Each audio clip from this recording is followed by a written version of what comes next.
지난 한 주간 있었던 특별 새벽 부흥의 기간 동안에 저는 그 주인공인 한나에 대해서 이제 많이 묵상하고 또 그 삶에 대해서 이렇게 조명해보는 시간을 가졌었는데요. 그렇게 제가 이 한나에 대해서 묵상을 하다가 불쑥 떠올라진 성경 구절이 하나 있는데 그게 바로 시편 15편 말씀입니다. 시편 15편은 말씀을 이렇게 시작합니다. 1절을 보십시오. 여호와여, 주의 장막에 머무를 자 누구 오며 주의 성산에 사는 자 누구 오니까? 이런 질문을 던지고는 그 자격 조건에 대하여 2절서부터 쭉 열거가 되는데요. 자, 한번 보십시오.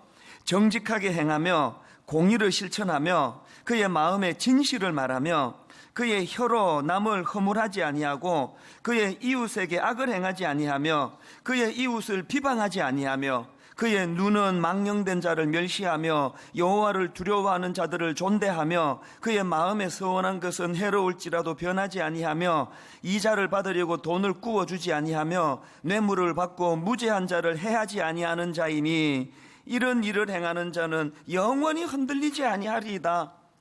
여러분, 이 시편 15편 말씀은요, 우리 크리스찬들이 그 흔들리지 않는 삶을 살기 위하여 하나님과 더불어 교통하고 하나님과 더불어 교제하며 그런 풍성한 영적인 삶을 누리기 위해서 우리가 무엇을 더 애쓰고 노력을 해야 되느냐, 그 덕목들이 담겨져 있는 말씀이 시편 15편 아닙니까? 근데 제가 왜 한나를 묵상하다가 시편 15편 말씀이 불쑥 떠올려졌을까요? 그건 4절에 나와 있는 이 항목 때문이에요. 그의 마음에 서원한 것은 해로울지라도 변하지 아니하며 영원히 흔들리지 않는 반석 같은 인생, 하나님과 더불어 교통하고 교제하며 아름다운 삶을 누리는 자들이 가져야 하는 중요한 덕목 중에 하나가 뭐냐 하니까 마음에 서원한 것은 해로울지라도 지키려고 애쓰는 마음의 태도, 이거라는 거예요. 사실 여러분, 우리가 이 땅을 살아가다가 보면은 시간 약속을 지키는 이 작은 것부터 해가지고 얼마나 크고 작은 약속들이 많습니까? 하나님 앞에 드리는 약속도 있고 사람 앞에 하는 약속도 있고 부부간에 자녀들에게 부모님께 이 모든 게 다 약속으로 이루어지는 거 아닙니까? 근데 이 약속을 지키는 것, 이게 참 중요한 덕목이라는 것입니다. 이런 면에서 한나는 참 귀한 그런 덕목을 갖고 있었는데요. 지난주에 살펴본 것처럼 아기를 갖지 못하는 참 가슴 아픈 그 불임의 상황에서, 난임의 상황에서 그가 절박해서 하나님께 이런 약속을 드리지 않습니까? 사무엘상 1장 11절 서원하여 이르되 만군의 여호와여, 만일 주의 여종의 고통을 돌보시고 나를 기억하사 주의 여종을 잊지 아니하시고 주의 여종에게 아들을 주시면 무슨 약속을 드립니까? 내가 그의 평생의 그를 여호와께 드리고 삭도를 그의 머리에 대지 아니하겠나이다. 이 다급해서 한 약속일 수도 있는데요. 그래서 한나가 하나님으로부터 그 귀한 아들 사무엘을 선물로 받는데, 선물로 받은 이후로 한나의 태도를 한번 보십시오. 사무엘상 1장 26절 27절입니다. 한나가 이르되 내 주여, 당신의 사심으로 맹세하나이다. 나는 여기서 내 주 당신 곁에 서서 여호와께 기도하던 여자라. 이 아이를 위하여 내가 기도하였더니 내가 구하여 기도한 바를 여호와께서 내게 허락하신지라. 자기가 하나님 앞에 약속을 드렸고 그 응답을 받았는데 그 다음에 구절을 한번 보십시오. 그러므로 나도 그를 여호와께 드리되 그의 평생을 여호와께 드리나이다 하고 그가 거기서 여호와께 경배하니라. 여러분, 저는 이 모습이 너무 아름다워 보이는 거예요. 그냥 막 급할 때는 그냥 하나님 앞에 다 드릴 것처럼 그렇게 해놓고 응답 딱 받으면 그 마음이 달라지는 게 죄성을 가진 인간의 그 연약한 모습인데, 한나는 그러질 않았습니다. 이게 바로 시편 15편에서 말씀하시는 그 마음에 서원한 것은 해로울지라도 변하지 아니하며, 이 마음의 태도 아니겠습니까? 한나가 이래서 복을 받는 거예요. 저는 우리 아이들에게 다른 것보다도 약속은 너 지켜야 된다. 그래서 어떨 때는요, 이제 예를 들어서 이제 저녁에 공부 안 하고 이러면은 너 공부해야지 그러면 내일 새벽에 일어나서 공부하겠습니다. 그러면 너 약속하지 마라 그래요. 너 그냥 내키는 대로 말하지 말고 그냥 막 생각 없이 그냥 위기 모면하려고 그러면 안 된다. 잘 생각해보고 네가 이거를 지킬 수 있는지를 생각해보고 한 번 더 생각하고 그렇게 말해라. 근데 안 듣겠다 그래요. 그리고 또 딴 거는 넘어갈 때가 많은데 시간 약속 안 지키는 건 용서하지 않습니다. 네가 어릴 때부터 이 기초적인 이 작은 약속을 지키지 않는 거, 이게 얼마나 너에게 이게 해로운지 아느냐. 오늘 예수 잘 믿는다고 하는 사람들이 그 사람과의 약속을 얼렁뚱땅 절대로 성숙한 크리스찬의 모습이 아닙니다. 여러분, 저는 오늘 여러분에게 성령님이 은혜 주셔서 시편 15편 4절의 이 말씀, 그의 마음에 서원한 것은 해로울지라도 변하지 아니하며, 하나님 은혜 받고 누구에게서든지 사람에게서든 하나님에서거든 저 사람은 말하면 지킨다. 왜? 저 사람은 크리스찬이니까.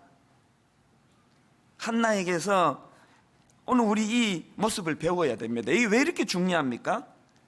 여러분, 방금 시편 15편을 통해서도 우리가 알게 된 게 뭡니까? 이 약속 지킴의 문제는요, 인간 간의 그 신의의 문제, 인간 간의 그 윤리적인 문제이기도 하지만 그 이전에 여러분, 이것은 하나님과의 이 영적인 문제라는 거예요. 사람에게 또 하나님께 시근하지 않는, 그 자기 말을 그냥 먹어버리는, 우리 하나님은 시근하시는 하나님이 아니라 그러시지 않습니까? 이런 점에서 저부터가 또 우리 모든 성도님들이 자기를 돌아보고 반성하고, 작게 시간 약속부터 시작해가지고 한 번 약속한 것은 내가 지켜내려고 애쓰고 몸부림치는 그런 신실한 주님의 자녀들이 되시기를 바랍니다. 자, 그렇다면은 한나가 이렇게 하나님과의 약속을 지키려고 애를 썼는데 어떤 약속을 어떻게 지키려고 애를 썼는가? 성경에 보니까요, 한 두 가지로 정리가 되더라고요. 한나가 애썼던 그 약속 지킴을 위해서 아들 사무엘과 관련해서 어떤 일을 행하느냐? 첫째로는요, 한나는 그 어린 사무엘을 실로로 떠나보냅니다. 사무엘상 1장 24절 25절입니다. 저절된 후에 그를 데리고 올라갈새 수소 3마리와 밀가루 1에바와 포도주 1가죽부대를 가지고 실로 여호와의 집에 나아갔는데 보니까 아직 아이가 어려워요. 아이가 어리더라. 그들이 수소를 잡고 아이를 데리고 엘리에게로 가서, 또 2장 11절, 엘가나는 아버지죠. 엘가나는 라마의 자기 집으로 돌아가고 그 아이는 제사장 엘리 앞에서 여호와를 섬기니라. 이게 한나가 지켰던 약속의 한 축이에요. 그런가 하면 한나가 보여준 또 다른 한 축이 있는데 그게 뭐냐 하니까, 둘째로 한나는 자기 아들 사무엘을 위하여 매년 겉옷을 지어주는 정성을 보입니다. 사무엘상 2장 19절입니다.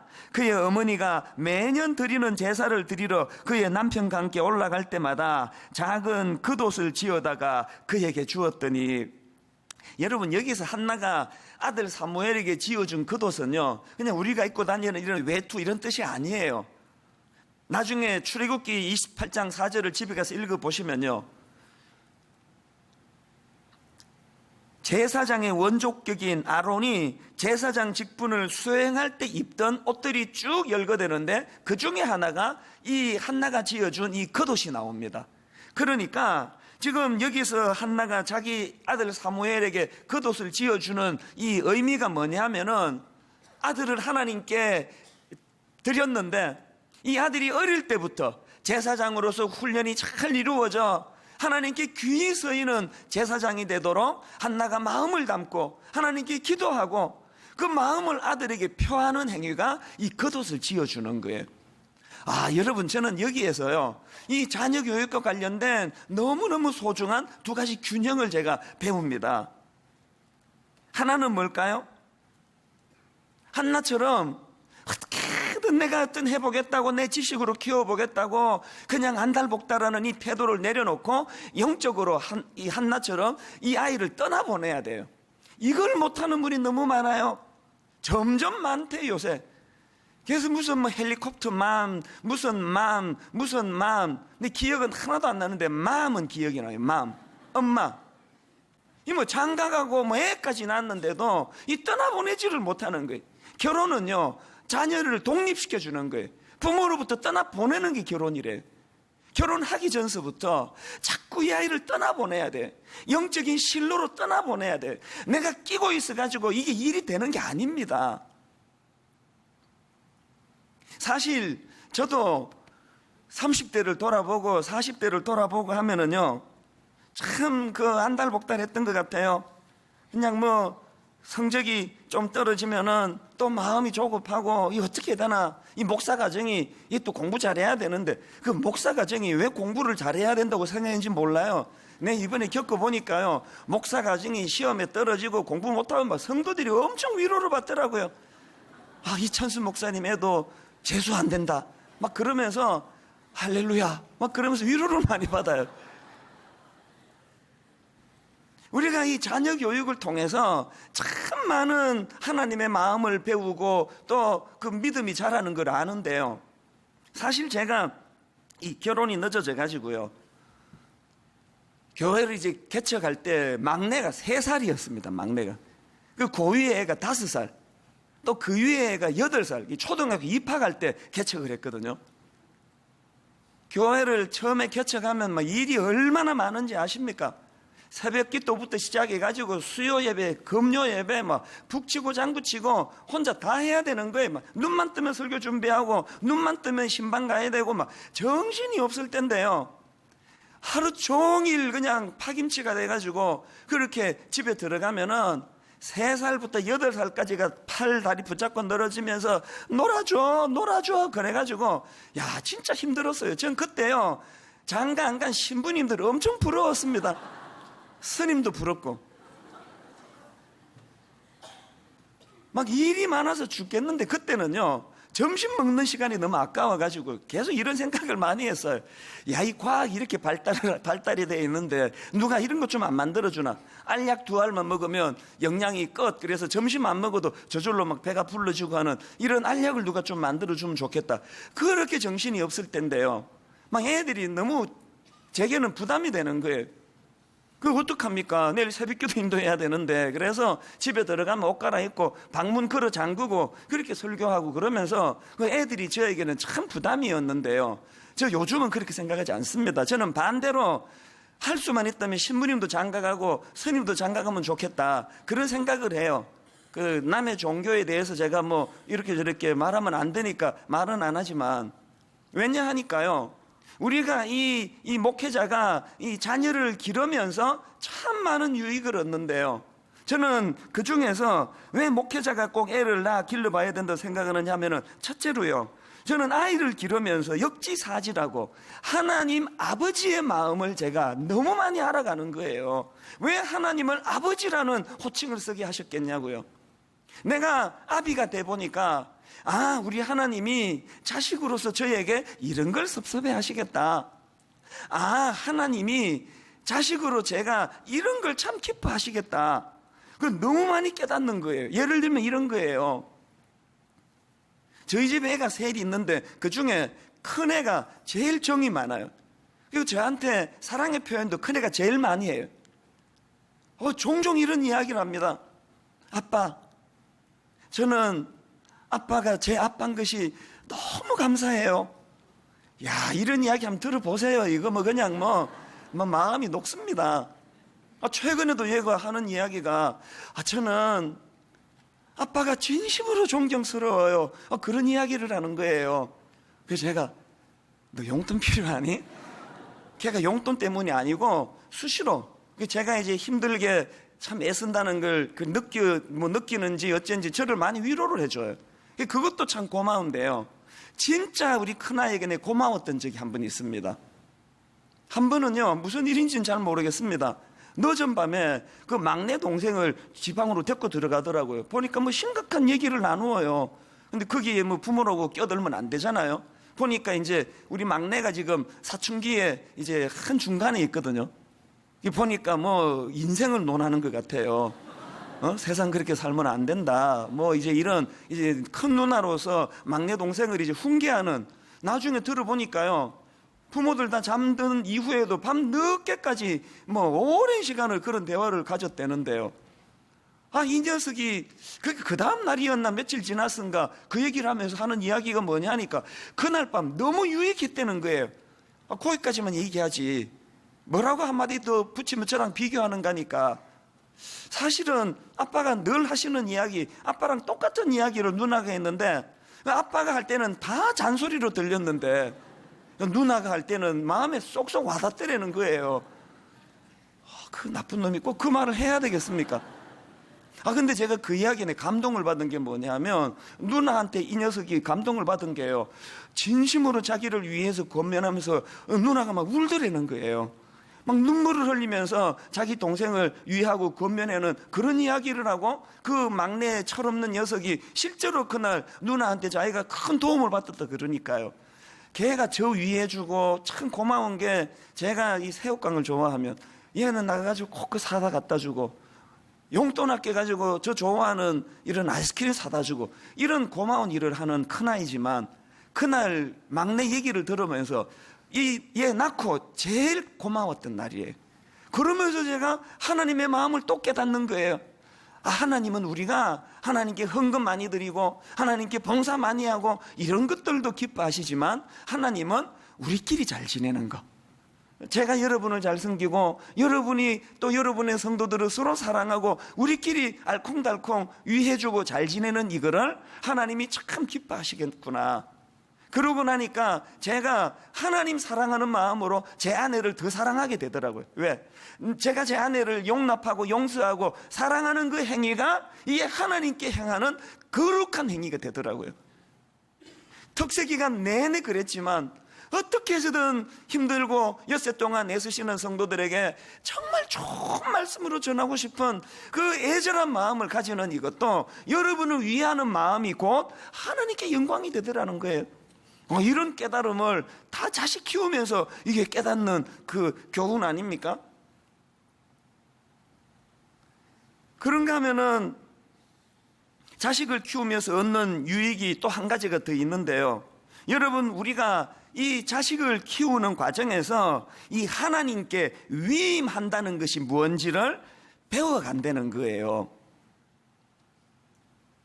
아까도 말씀드렸지만 젊은 시절에 저는 좀 매를 막 안달복달하고 어떻게 하면은 이 목사집 애가 잘 자란다는 이거를 좀 성도님들에게 시험거리가 되지 않도록 그래서 굉장히 엄하게 키우고, 막 성경에 보면은 매를 아끼면 안 된다 그래가지고 딴 거는 안 지키면서 그런 거는 막 지켜가지고 매를 들기도 하고, 막 인사 잘 안 하면 와봐라 그래가지고 막 그냥 야단치고 그런 일을 많이 했습니다. 안달복달했어요. 근데 어느 날 제가 태도가 바뀌었습니다. 왜 바뀌었느냐 하니까요, 여러분 마태복음 6장 30절을 보십시오. 예수님이 우리에게 주시는 참 가슴 아픈 지적이 뭡니까? 오늘 있다가 내일 아궁이에 던져지는 덜풀도 하나님이 이렇게 입히시거든.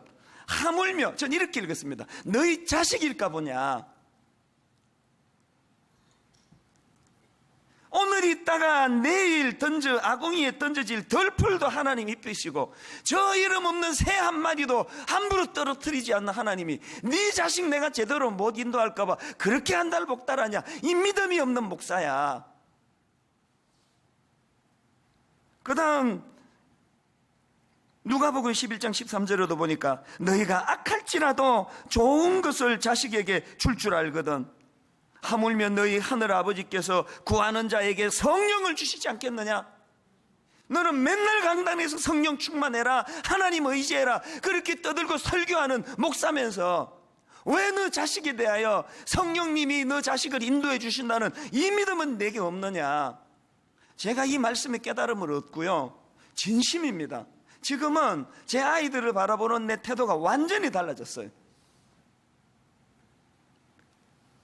공부 좀 안 해도, 성적 좀 안 나와도, 뭐 최근에도, 근데 셋 중에 누군지는 공개할 수는 없는데요, 하여튼 공부를 엄청 안 해요. 그 엄마랑 막 옥신각신하면 내 맨날 이야기 내버려둬라. 다 당신 닮아서 그런데 누구를 탓하겠니? 내버려둬라. 농담을 하는 이야기입니다. 사실은 저 닮아서 그런 겁니다 라고 말할 수밖에 없는 저를 이해해 주시기를 바랍니다. 진짜로 놀게 내버려둬요. 그래서 내가 최근에도 그런 이야기를 했어요. 너 놀아라. 실컷 놀아라. 막 놀다 지쳐서 공부하고 싶을 때가 올 것이다. 마음으로 하나님 앞에 이 아이를 영적으로 실로에 보내야 돼요. 우리는 뭐 그런 배려 다 받고 자랐습니까? 우리는 뭐 교육 전문가가 우리를 그냥 시마다 때마다 맞추어서 이렇게 잘 자랐습니까? 저는 막내로 자랐고요. 참 철이 늦게 든 케이스라고 여러 번 말씀드렸잖아요. 이래갖고 내가 뭐가 되겠나? 저 스스로도 그렇게 생각했던 사람이에요. 근데 뭐 때가 되니까 언제 그랬는지 철 다 들어오고 뭐 그렇게 지금 잘 살고 있는 거 아닙니까? 오늘 성령님이 우리 부모님들에게, 특히 우리 어머니들에게 무슨 헬리콥터 무슨 맘들에게 성령님이 은혜 주셔가지고 여러분이 너무 끼고 돌고 안달복달하는 염려로 가득 차 있는 우리 어머니들에게 성령님 은혜 주셔서 한나처럼 여러분의 자녀들을 영적인 실로로 보내는 결단이 있기를 바랍니다. 여러분, 그 미물 참새도 함부로 떨어뜨리지 아니하시는 하나님, 이름 없는 덜풀도 인도해 주시는 하나님, 하물며 너희 자녀겠느냐? 한나에게서 우리가 이거를 배워야 되는 거예요. 이걸 못해서 자녀 고생 무지 시켰던 엄마가 구약에 하나 나오잖아요. 누군지 아시죠? 야곱의 엄마 리브가 분명히 이 야곱을 낳을 때 하나님이 사도행전에 보면은 약속의 말씀을 주시거든요. 그런데 이 약속의 말씀은 저 멀리 있고 당장에 눈에 보니까 그냥 남자가 그냥 사내답지도 못하고 아버지에게 맨날 꾸지람이나 듣고 부실하니까 그냥 그 장자권을 탈취하는 이런 못된 짓을 엄마가 뒤에서 사주를 해가지고 이게 덧나가지고 그 야곱이 야반 도주를 하잖아요. 그 안 해도 되는 고생을 그 엄마가 시킨 거 아닙니까? 이게 오늘 한국의 수많은 엄마들의 모습 아닙니까? 여러분의 애들 그렇게 달달달달 안 볶아도요, 때 되면 다 성장하고 때 되면 다 하나님이 인도해 주신다는 이 믿음이 있어야 리브가처럼 아들 고생을 안 시키는 거 아닙니까? 이런 면에서 저는 참 한나에게 우리가 배울 게 많다고 생각하는데요. 그런가 하면은 오늘 또 살펴볼 한 인물이 있는데 사무엘입니다. 이렇게 참 훌륭한 어머니를 만난 이 사무엘, 제가 그 신학교 다니고 이럴 때 굉장히 유명한 목사님들, 하나님 크게 쓰시는 목사님들 공통점이 하나 있더라고요. 그 모든 훌륭한 목사님 배후에는 기도의 어머니가 계세요. 이런 면에서 사무엘이 얼마나 복을 많이 받은 인물입니까? 그런 어머니의 기도와 믿음으로 어릴 때부터 사무엘이 참 잘 자라고, 그리고 사무엘은 너무나 아름답게 그 시대에 쓰임을 받는데요. 제가 사무엘이 아름답게 쓰임 받았던 걸 두 가지로 정리를 해봤는데, 첫째로요, 사무엘이 어떤 쓰임을 받았습니까? 기능적으로는 타락했던 사사기 시대와 다윗 왕 시대 사이에 가교 역할을 행했다. 이게 사무엘이 가장 잘한 일이에요. 사도행전 13장 20절부터 보십시오. 그 후에 선지자 사무엘 때까지 사사를 주셨더니 그 후에 그들이 왕을 구하거늘 하나님이 베냐민 지파 사람 기스의 아들 사울을 40년간 주셨다가 패하시고 다윗을 왕으로 세우시고 정언하여 이르시되 내가 이새의 아들 다윗을 만나니 내 마음에 맞는 사람이라 내 뜻을 다 이루리라 하시더라. 여기 지금 사무엘, 선지자 사무엘을 언급하고 있는데, 이 사무엘이 어디서 어디까지? 사사시대에서부터 사울 왕 시대를 거쳐 다윗 왕 시대까지 어우르는 역할을 했던 지도자가 사무엘이라는 거예요. 여러분, 이 정치적으로 과도기가 얼마나 혼미합니까? 그 과도기에 너무나 자기 역할을 잘한 지도자가 사무엘이에요. 그런가 하면은 두 번째로 사무엘이 귀했던 게 뭐냐 하니까, 심정적으로, 기능적으로는 자기에게 맡겨진 그 역할을 참 잘했고요, 심정적으로는 이 하나님의 마음을 한 번도 잃지 않은, 변치 않는 중심을 견지한 인물이라는 겁니다. 오늘 본문 사무엘상 7장 3절을 보십시오. 사무엘이 이스라엘 온 족속에게 말하여 이르되 만일 너희가 전심으로 여호와께 돌아오려거든 이방 신들과 아스다롯을 너희 중에서 제거하고 너희 마음을 여호와께로 향하여 그만을 섬기라. 그리하면 너희를 블레셋 사람의 손에서 건져내시리라. 지금 사무엘이 백성들에게 뭘 요구합니까? 그런 형식적으로 마음이 담긴 종교생활하지 말고 네 마음, 원어로 금요일에 말씀드렸죠. 원어로 여기 나오는 이 마음은요 원래 심장이라는 뜻이에요. 네 심장을 하나님께 드리라는 거예요. 사무엘은요 남 가르칠 때만 이런 미사여구를 쓴 게 아니고 자기의 삶 자체가 이렇게 산 사람이에요.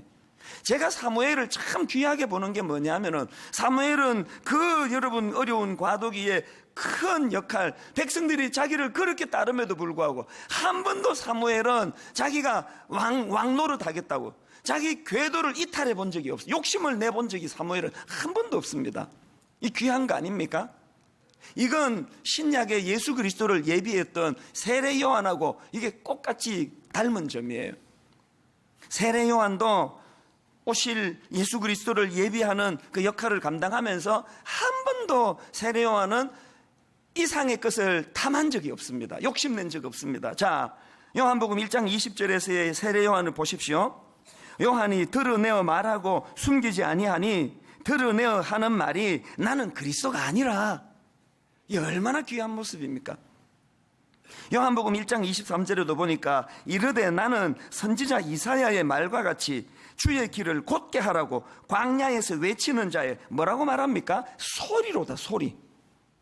저는 여러분 제 목회에 여러 지침이 있는데 그 중에 하나가 요한복음 1장 23절에서 세례 요한이 말했던 이 광야의 소리론, 이게 제 목회의 큰 축이에요. 무슨 말씀인지 설명을 드릴게요. 여러분 이 소리의 특징이 뭡니까?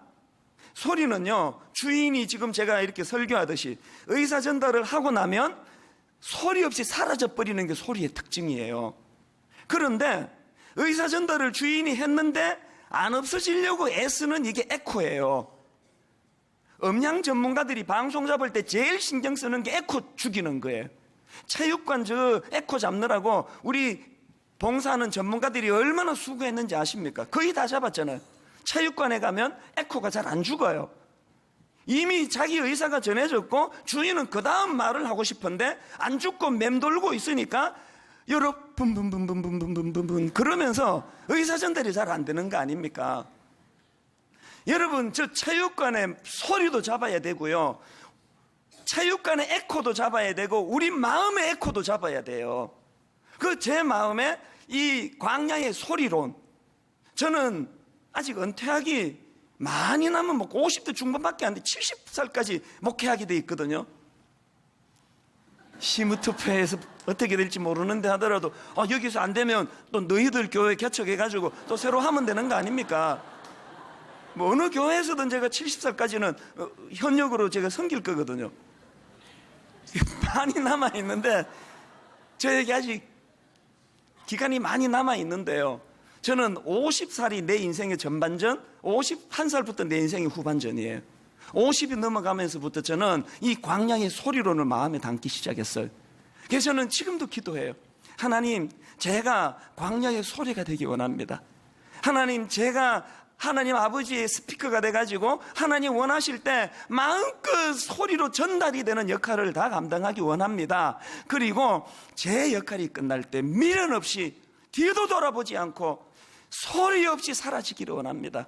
어떨 때는요 은퇴식도 안 하고 싶어요.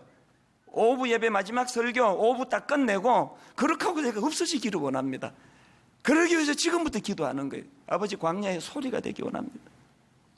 제가 광야의 소리가 되기를 하나님 앞에 구하고부터요 내 인생에 얻은 게 너무 많아요. 많은 인생의 변화가 오더라고요. 어떤 변화가 온지 아십니까? 전에는요 막 게시판에서 누가 저를 모함하고 없는 말 퍼뜨리고 막, 지금도 그런 말들 많이 떠돌아다닙니다. 제가 동성연애 옹호자라는 막 이런 글들을 가지고 막 퍼나르는 사람이 있는데요, 전에는요 그런 글을 보면은 막 답답했어요. 딴 것보다 나 아니라고, 그거 아니라고. 동성 연애하는 사람조차도 그리스도의 사랑으로 품고 사랑하는 거하고 동성 연애 자체를 옹호하는 건 다른 이야기라고 막 이런 설명을 해주고 싶은 마음이요. 요즘은 100% 없어진 건 아니지만 많이 없어졌어요. 그리고 또 누가 막 저를 칭찬하는데 무덤덤하게 지치기 시작한 게 50이 넘어서부터예요. 이 어떻게 가능한지 압니까? 내가 광야의 소리가 돼야 되겠다는 이 기도를 하고부터예요. 그 왠지 아십니까? 몰라서 누가 뭐 그렇게 떠받들고 칭찬을 하든 몰라서 나를 비판하고 욕을 하든 광야의 소리, 시간 좀 지나면 뭐 제 자체가 다 잊혀질 건데, 제 존재 자체가 다 잊혀지는 것이 내가 꿈꾸는 목회인데, 죄가 없어지는데 저에 대한 평가나 비판이 무슨 소용이 있겠냐고요. 마음이 비워지더라고요. 마음이. 여러분, 우리가 세례 요한에게, 오늘 본문의 주인공 사무엘에게 배워야 되는 게 뭡니까? 하나님이 점하신 그 이상의 걸 탐내지 않는 것. 절대로 사무엘이 왕되고자 하는 이런 악한 생각을 품지 않는 것. 자기 자리를 잘 지키는 것. 세례 요한처럼 나는 오실 메시아가 아니라고 분명히 선언하는 것. 이게 그 인생의 행복이더라고요. 이게. 이런 점에서 저는요, 제가 참 두려워하는 성경 구절이 하나 있는데요, 사도행전 12장 21절입니다. 여기에 비참한 인물이 하나 나옵니다. 보십시오. 헤롯이 나를 택하여 왕복을 입고 단상에 앉아 백성에게 연설하니 백성들이 크게 부르되 이것은 신의 소리요 사람의 소리가 아니라 하거늘. 그 다음 보세요. 헤롯이 영광을 하나님께로 돌리지 아니하므로 주의 사자가 곧 친히 벌레에게 먹혀 죽으니라. 여러분, 피조물로서 자기 위치를 지키지 않는 사람의 마지막이 얼마나 비참해질 수 있는가를 우리에게 경고로 주시는 말씀 아닙니까? 전 이게 너무 두려워요. 전 이렇게 죽고 싶지 않습니다. 어떻게 하면 될까요? 피조물로서 자기 자리를 지켜야 돼요. 여러분, 지금 7년 만에 한 번씩 있는 담임 목사 재신임 투표가 인기 투표 아닙니다. 여러분, 저 좋아한다고 찍으시면 안 되고요, 저 싫어한다고 반대하시면 안 됩니다. 하나님의 영광을 기준에 놓고 어떻게 하는 것이 이 교회가 하나님이 가장 기뻐하시는 건가. 그래서 저는 지난주 말씀드렸죠, 시무투표 결과 자체를 몇 프로가 찬성했다, 그거 주보 안 낼 생각, 안 알릴 생각이에요. 몇 프로가 찬성한 게 중요한 게 아니에요. 많이 표 받아서 우쭐해지고 표 적게 받아서 우울해지고 그러고 싶지 않습니다. 오직 하나님의 영광을 위하여 이 찬수 목사가 이쯤하고 이 교회를 떠나는 것이 하나님께 영광인지, 또 7년의 기간을 연장받는 것이 하나님의 영광인지, 분당 우리 교회는 헤롯처럼 궤도를 이탈해서 하나님의 영광을 갈취하려는 이런 악한 시도가 강단에 선 담임 목사인 저를 위시해서 우리 젊은 교역자들, 또 우리 장로님들, 또 우리 순장님들, 권사님들, 헤롯과 같은 길을 나아가는 인생 봉사자가 아니라 사무엘과 같은, 세례 요한과 같은 자기 자리를 지켜 하나님께만 영광을 돌리며 소리처럼 사라지는 자기 인생을 기쁨으로 여기는 주님의 자녀들이 모인 교회 되기를 주님 이름으로 축복합니다. 우리 주 예수 그리스도의 은혜와 하나님 아버지의 다함없는 사랑과 성령님의 감동, 감화, 위로교통 충만하심의 역사가 오늘 주신 말씀 마음에 담고 한나처럼, 사무엘처럼 그렇게 멋진 삶 살기로 다짐하며 예배하는 모든 주의 자녀들 머리 위에 지금부터 영원토록 함께 하시기를 간절히 축원하옵나이다. 아멘.